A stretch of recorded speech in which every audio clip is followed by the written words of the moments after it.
ও সেলিম ভাই, আমরা তো এসে গেছি। তবে এই বৃষ্টিতে উঠানে দাঁড়াই কেমনে কি?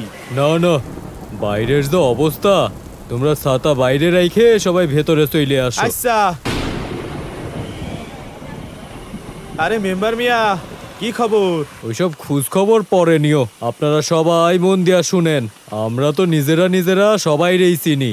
আমাদের সাথে উপসহকারী কৃষি কর্মকর্তা সিদ্দিক সাহেব যখন উপস্থিত আছেন, জরুরি কথাগুলো বইলে ফেলি। ঘূর্ণিঝড় খুব শীঘ্রই আঘাত আনবি। আশ্রয় কেন্দ্রের সাইরেন অথবা ঘোষণা শোনা মাত্রই অসুস্থ, বৃদ্ধজন, গর্ভবতী, প্রতিবন্ধী মহিলা ও শিশুদের নিয়ে আশ্রয় কেন্দ্রের উদ্দেশ্যেই রওনা দিতে হবি। দেরি করা যাবি না নে।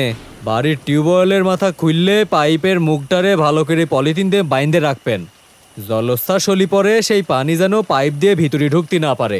ঘরে শুকনা খাবার টাবার থাকলে ওইগুলো সাথে করে নিয়ে নেবেন। পোলাপানের শিশু খাদ্য নিয়ে নেবেন, খাবার পানি নিবেন, জরুরি ওষুধ নিবেন, আর অপ্রয়োজনীয় কিচ্ছু নেবেন না।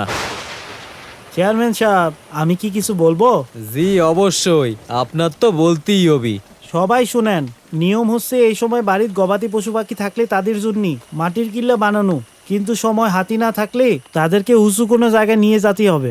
আর গরু ছাগলের গলার দড়ি আশ্রয় কেন্দ্রে যাওয়ার আগে অবশ্যই খুলে দিতে হবে। এইটা কিন্তু ভুলা যাবে না। পুকুর খামারের মাছ উড়ে বাজারে বিক্রি করার উপদেশ তো মৎস্য বিভাগের লোক আগেই দিয়েছে। আমার এটাই বলার ছিল, সবাই সাবধানতা অবলম্বন করবেন। মেম্বার, তুমিও একটু বইলে দাও। আমি আর কি বলবো, আমাদের এই গ্রামের সবাই রে তো আমি আগে থেকেই সচেতন কইরে কি করণীয় তা কইয়ে দিছি। তারপরও কই, সবাই মোমবাতি, দিয়াশলাই, টর্চ লাইট, চার্জার লাইট, হাত ধোয়ার সাবান, স্যানিটাইজার সঙ্গে কইরে নিয়ে নিয়েন। আর আপনাদের ঘরের মহিলাদের বলবেন ওই স্যানিটারি প্যাড আর প্রয়োজনীয় জিনিসপত্র সঙ্গে নিয়ে নিতে। এই রকম সময় শাড়ি না পইরে স্যালোয়ার কামিজ পরাই ভালো। কি বলেন চেয়ারম্যান সাহেব? কমিটির মিটিং এ তো তাই বলা হয়েছিল। আপনারা সবাই সব সময় নিজের পরিবারের সাথে রাখবেন।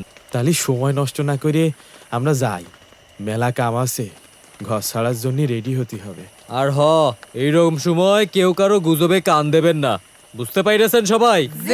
তালি পরে আল্লাহর নাম নিয়ে যান সবাই। আয় চল চল।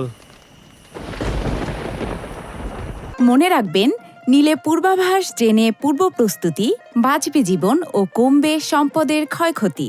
প্রযোজনায় Step Project Consortium, Action Against Hunger, Cordaid, Plan International, United Purpose. আর্থিক সহযোগিতায় ইউরোপিয়ান ইউনিয়ন হিউম্যানিটেরিয়ান এইড।